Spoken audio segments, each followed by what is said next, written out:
Hello friends, welcome back to my channel learner JKS. आज हम पढ़ेंगे हनीकॉम का chapter number 2, a gift of chappals. इस चैप्टर की हिंदी एक्सप्लेनेशन करेंगे आज हम इस वीडियो में, और बहुत ही इंटरेस्टिंग चैप्टर है, बहुत ही इंटरेस्ट के साथ पढ़ना भी। Let's start. मुस्कुराती हुई रुक्कुमणी ने दरवाज़ा खोला। रवि और मीना दौड़कर बाहर आए और रवि मर्दू को घर के अंदर खींच कर ले जाने लगा। रुको, मेरी चप्पलें तो उतारने दो, मर्दू ने कहा। उसने उन्हें सफाई से एक बड़ी काली जोड़ी के पास रख दिया। वे असल में रेत के कारण काली हो गई थी। प्रत्येक चप्पल के अगले हिस्से पर प्रत्येक पंजे के निशान साफ नज़र आ रहे थे। दो बड़े अंगूठों के निशान लंबे और दुबले पतले थे। मृदु के पास इस बात की हैरानी करने का समय नहीं था कि वे चप्पलें किसकी थी, क्योंकि रवि उसे खींचते हुए घर के पिछवाड़े में घनी कड़वी सरस फल की झाड़ियों के पीछे ले गया। वहाँ एक फटी हुई टाट के पेबंद और रेत से भरी हुई एक फुटबॉल के अंदर एक बहुत छोटा बिल्ली का बच्चा लेटा हुआ था, जो कि एक नारियल के आधे खोखे में से दूध पी रहा था।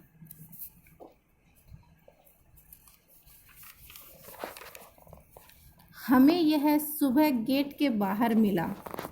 यह बेचारा म्याऊं म्याऊं कर रहा था, मीनू ने कहा। यह एक रहस्य है।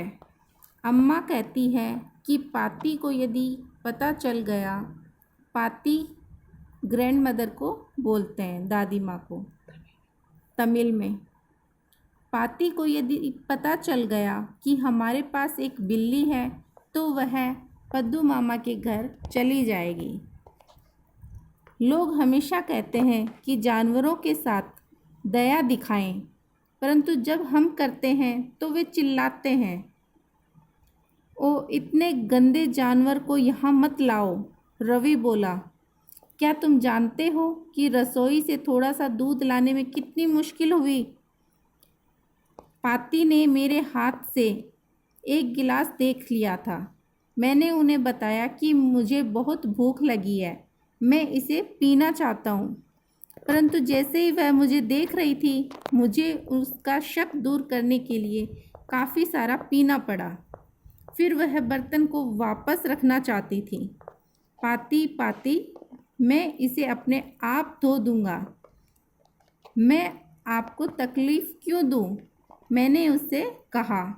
मुझे भागकर वह दूध इस नारियल के खोखे में डालना पड़ा और फिर वापस भागकर उस बर्तन को धोकर और उसे माँ के संदेह करने से पहले वापस रखना पड़ा। अब हमें महेंद्रन को खिलौने के लिए कोई और तरीका ढूंढना होगा। महेंद्रन, इस छोटी बिल्ली का नाम महेंद्रन है। यह एक सच्चा नाम था, एक प्यारी सी बिल्ली के बच्चे का नाम नहीं था। असल में इसका पूरा नाम महेंद्र वर्मा पुल्ला पुन्नई MP पुन्नई इसका छोटा नाम है। यदि तुम चाहो तो यह एक बहुत बढ़िया नस्ल की बिल्ली है। इसके फर देखो, जैसे शेर की अयाल हो। और क्या तुम्हें पता है पल्लव के राजाओं का क्या प्रतीक था? नहीं जानती। मृदु की ओर आशान्वितता से देखने लगा। मृदु गुदगुदाई, सोचते हो मैं मजाक कर रहा हूँ? खैर जरा रुको, मैं तुम्हें दिखाता हूँ। यह स्पष्ट है कि तुम्हें इतिहास के बारे में कुछ भी नहीं जानती। कभी महाबलीपुरम नहीं गई? उसने रहस्यमयता से पूछा। खैर, जब हमारी कक्षा महाबलीपुरम में गई थी, मैंने इसके थाथा मतलब दादा, तमिल में थाथा दादा को बोलते हैं, तो वो दादा के दादा आदि का पुतला देखा था। कहने का मतलब यह है कि महेंद्रन उसकी प्राचीन बिल्ली का उत्तराधिकारी है। एक नज़दीकी रिश्तेदार वैज्ञानिकतापूर्वक बोले तो एक शेर की भांति एक पल्लव शेर पल्लव साम्राज्य का प्रतीक है। रवि बोलता रहा, कड़वी सरस फल झाड़ी के चारों तरफ देखते हुए, एक टहनी को ऊपर नीचे हिलाते हुए और अपनी आँखों में चमक के साथ। यह बिल्ली और कोई नहीं बल्कि महाबलीपुरम की ऋषि बिल्ली की उत्तराधिकारी है। और यदि मैं तुम्हें याद दिला पाऊँ, प्राचीन मिस्र में वे बिल्लियों की उपासना किया करते थे। उसे अपनी आवाज़ कितनी अच्छी लग रही थी। मीना और मृदु ने एक दूसरे को देखा। उसका और किसी चीज़ से क्या लेना देना? मृदु ने पूछा। मैं तुम्हें बता रहा हूँ कि यह बिल्ली उत्तराधिकारी हो सकती है, मिस्र के बिल्ली देवता की नहीं। देवी बास्टेट, हाँ यही है। तो उस बिल्ली देवी की एक उत्तराधिकारी ने पल्लवों के जहाज़ों में से एक पर छिपकर यात्रा की और उसके उत्तराधिकारी थे महाबलीपुरम के ऋषि बिल्ली, जिसके उत्तराधिकारी हैं। रवि ने अपनी टहनी महेंद्रन की ओर करते हुए कहा, MP पुन्नई यहाँ, वो पीक। वह चिल्लाया, अपने आप से बहुत खुश। महेंद्रन ने चौकन्ना होते हुए ऊपर देखा। वह अपने पंजे नारियल के खोखे के किनारों पर से पैने कर रहा था, परंतु रवि की घटिया सी वो पीक के ज़्यादा बुरी थी। एक क्रिक जो खिड़की में से आ रही थी। कितनी बुरी आवाज़ है। यदि मृदु हैरान थी तो MP पुन्नई उसके मजाक से डरी हुई थी। बाल खड़े करके वह कूदी और एक लाल मिर्चियों से भरी बांस की ट्रे, जो कि सूखने के लिए रखी थी, की दौड़ पड़ी। उसके नीचे छिपने की कोशिश में उसने कुछ मिर्चियाँ अपने ऊपर गिरा ली। म्याऊं म्याऊं वह चिल्लाई। क्रिक की आवाज़ बढ़ती गई। यह आवाज़ कैसी है? मृदु ने पूछा। यह लाली है जो वायलिन बजाना सीख रही है, रवि गुर्राया। वह कभी कुछ नहीं सीख पाएगी। संगीत मास्टर रेल की सनसनाहट के साथ बजाते ही बजाते जाते हैं, जबकि लाली हर समय पटरी से उतरती रहती है, हमेशा पथ से नीचे उतरी रहती है।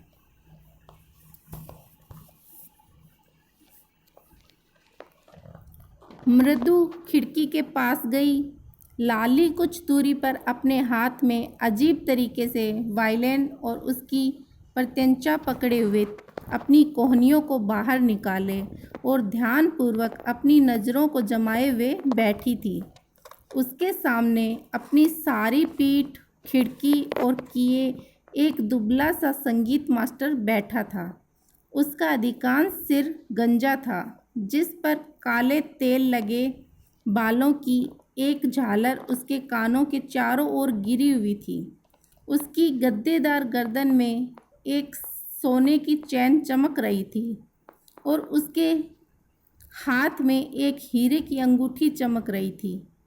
जब वह वायलिन बजाने के लिए अपने हाथ ऊपर नीचे उठाता था, उसकी सुनहरी किनारी वाली धोती के नीचे से उसका एक बड़ा सा पाँव नज़र आ रहा था और वह समय समय पर उस दुबले से पाँव से ज़मीन को पीटता था। उसने कुछ सुर बजाए। लाली ने अपनी वायलिन पर उन्हें उतारने की कोशिश की, जो कि उसके हाथों में असहाय और नाखुश प्रतीत हो रही थी। कितना अंतर है! संगीत मास्टर के सुर तेज कर बिल्कुल सही प्रकार संगीत में समाते हुए प्रतीत होते थे। वे ऐसे लगते थे जैसे रेलगाड़ी के पहिए पटरी पर आराम से जम जाते हैं और उसके साथ साथ चलते हैं।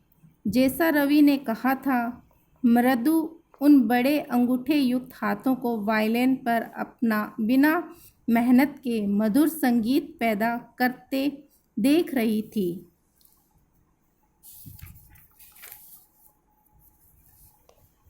स्वाक फिर से लाली पटरी से उतर गई।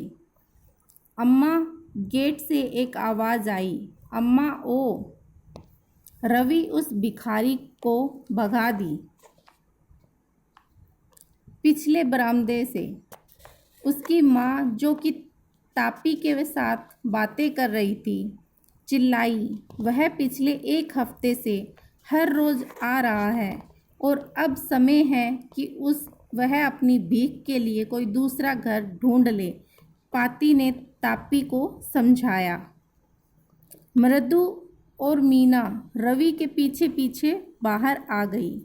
भिखारी पहले से ही अपने आप को आराम देते हुए बगीचे में बैठ गया था।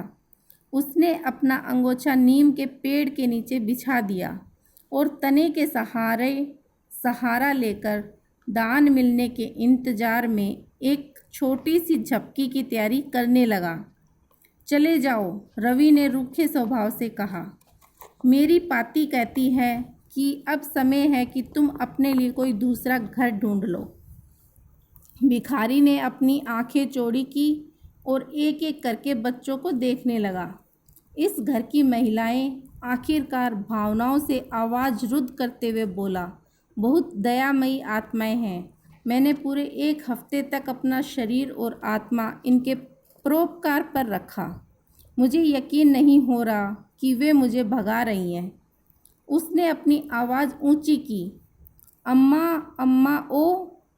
उसकी आवाज़ चाहे उदास हो परंतु कमज़ोर नहीं। उसके खाली पेट में कहीं से गिड़गिड़ाहट होने लगी और उसके मुंह से तंबाकू चबाने से निशान पड़े हुए दांतों को दिखाते हुए वह बाहर आने लगा। रवि, उसे बता दो कि रसोई में कुछ नहीं बचा, रुकुमनी चिल्लाई। और उसे बता दो कि वापस कभी ना आए, वह चिड़चिड़ाते हुए बोली। रवि को फिर से दोहराने की आवश्यकता नहीं पड़ी। जो उसकी माँ ने कहा वह उन सबको उस नीम के पेड़ के नीचे तक आराम से सुनाई पड़ गया।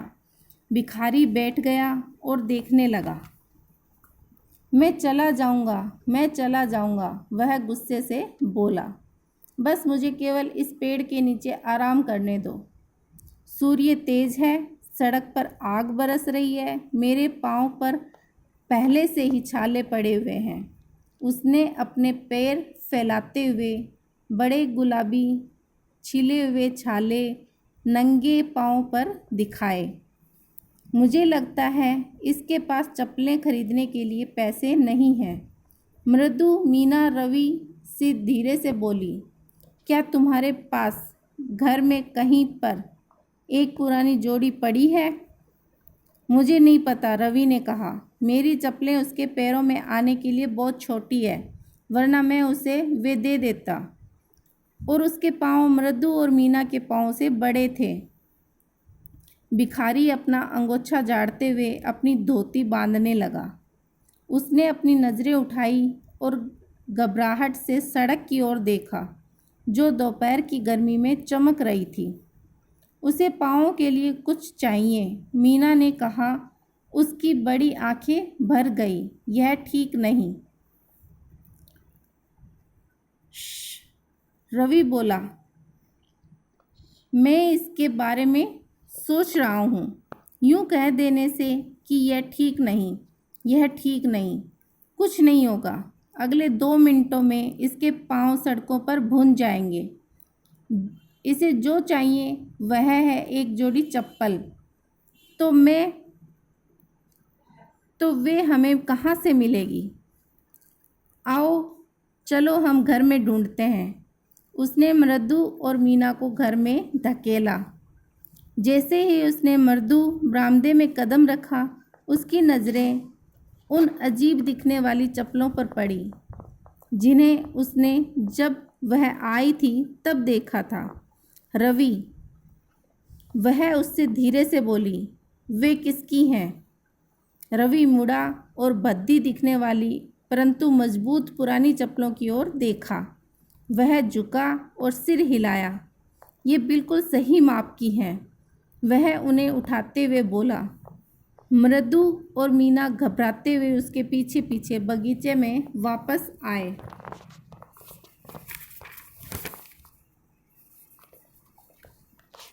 ये रवि ने भिखारी के सामने चप्पलें गिराते हुए कहा, इन्हें पहनो और फिर वापस मत आना।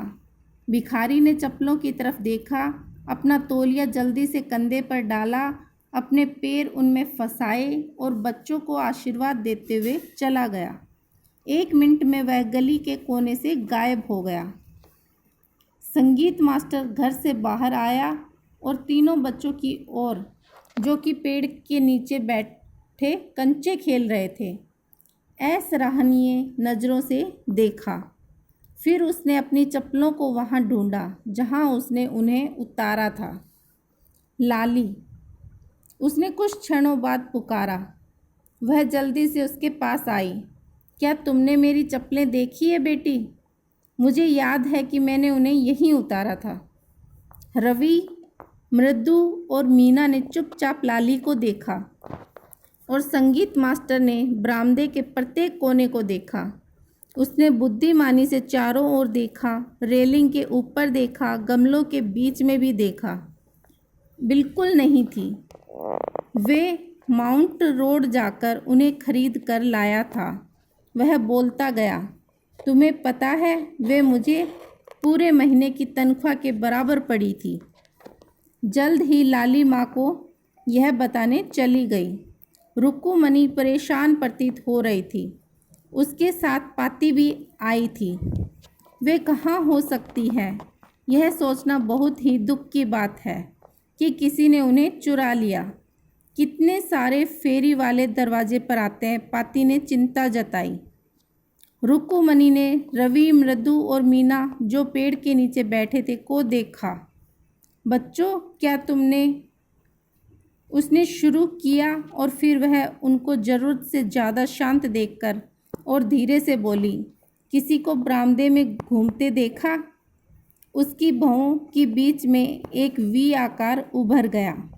उनके नरम सुंदर मुख की जगह एक सीधा कसा हुआ मुख उभर गया। रुक्कुमणी गुस्से में थी। मृदु ने कांपते हुए कहा, वह बुरा नहीं मानेगी यदि उसे पता चलेगा उस गरीब भिखारी के जख्मों वाले पाँवों के बारे में। उसने स्वयं बताने की कोशिश की। लंबी सांस भरते हुए वह बोली, रुक्कुमणी, यहाँ एक भिखारी था। बेचारा, उसके पाँव पर इतने छाले थे। तो रुक्कुमणी ने गंभीर होकर रवि की ओर मुड़ते हुए कहा, तुमने संगीत मास्टर की चप्पलें उस भिखारी को दे दी जो यहाँ आया था? बच्चों, आजकल पाती घुर्राई।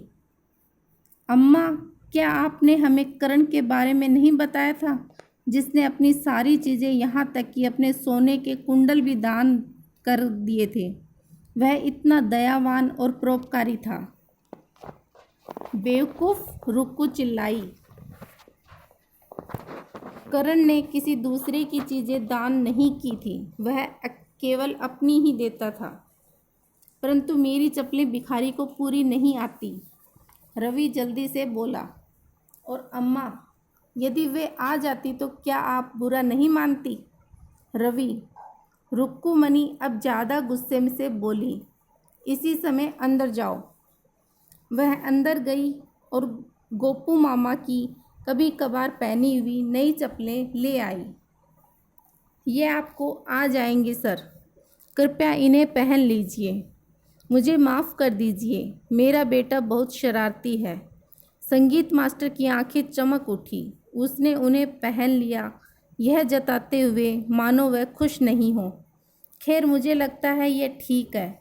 आजकल बच्चों को बड़ों को आदर सम्मान नहीं, क्या करें? हनुमान के दूत, केवल राम ही इन शैतानों से बचा सकते हैं। रुक्कुमणी की आंखें चौंक गई। उसे रवि को बंदर, चाहे पवित्र बंदर ही सही, कहलवाना अच्छा नहीं लगा। वह सीधी बुत की भांति दरवाजे पर खड़ी रही। साफ था कि वह उसे जल्दी से बाहर भेजना चाहती थी।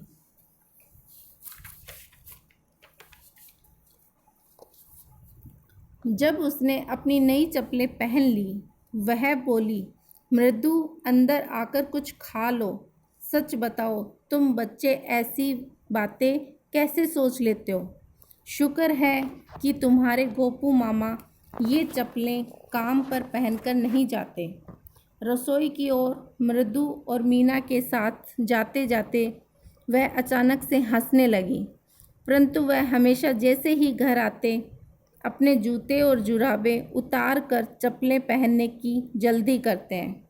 तुम्हारे मामा आज शाम को क्या कहेंगे जब मैं उन्हें बताऊंगी कि मैंने उनकी चप्पलें संगीत मास्टर को दे दी है। हेलो फ्रेंड्स, अगर आपको ये वीडियो अच्छे से समझ में आ गई हो और अच्छे से आपको क्लियर हो गए हो मीन सारे डाउट, तो इस वीडियो को प्लीज़ लाइक कर देना, चैनल को सब्सक्राइब करना बिल्कुल मत भूलना, और उसके मामा क्या कहेंगे आपको कमेंट बॉक्स में बताना है अपनी इमेजिनेशन से। बाय बाय, टेक केयर, मिलते हैं नेक्स्ट वीडियो में।